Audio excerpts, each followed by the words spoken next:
Joining me right now is someone who doesn't need to be humbled too often, Tyler O'Neill. He is a senior editor at the Daily Signal, also the author of Woktopus. Hey, Tyler, we're officially on shutdown countdown right now. Oh, no. All right, listen, most of the other conservative channels are going to talk about how a shutdown won't be so bad. But you know what? I think it really will be bad for the Democrats for a couple of reasons. One is the reason that they want to shut down the government is to continue giving free health care to illegal immigrants. That's going to come out. I think the American people will eventually hear that. And second, the Trump administration is going to take a shutdown as an opportunity to see who really isn't essential anymore in the government and make more firings. I think they're playing a game of chicken with one of their brake discs broken. This is a mistake, I think.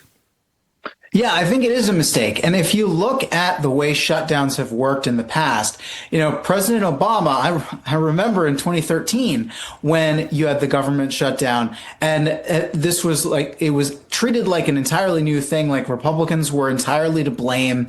And then you had Obama going through doing all these showy things with the shutdown. So for instance, you didn't need to actually have the national parks shut down and make a show of it. Instead of just having people not show up to work, Obama did this thing where he had every national park roped off and have these things where it was more work to have your staffers go in and rope a national park off than it was if they just didn't show up to work. And so I think Obama was showing the American people that the president can, if the president so desires, when you're deciding what is essential and what isn't essential, you can do petty things like Obama did, but also you can do structural things like President Trump wants to do. I thought it was brilliant when he came out and said, look, if you Democrats, you want to push a shutdown over this extra spending on healthcare that was only supposed to be a pandemic thing, but kept getting kicked down the road and extended, these Obamacare subsidies. Well, if you really want to do that, then I'm going to take the opportunity and unleash DOGE 2.0, because all these same Democrats, they've been marching in lockstep in solidarity, federal employees, acting as though it's the end of the world that President Trump wants to make our government more accountable.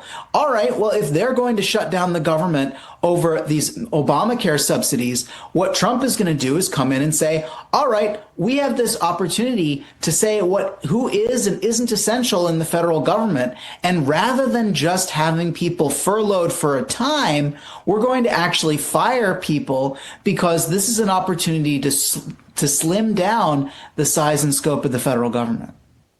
Yeah, you talk about the pageantry of the Obama administration in 2013. They literally put a makeshift fence around the Washington Monument, so it was a little harder for people to take pictures of it. It was closed, but they wanted to make sure that no one got a nice picture. I mean, it was just, this is exactly, it's such a show. But again, I think that's what everyone else is going to talk about. I love that you also made that second point, that they really could end up losing more jobs over this. And if I'm a federal employee who's worried about losing his or her job, I would really like the shutdown not to happen, because the Trump administration is going to play for keeps here. This isn't your usual shutdown where they shut it down and then the federal workers get their back pay anyway, so they end up getting a paid vacation out of it. That's not going to happen this time, and the Democrats are playing a very foolish game of chicken.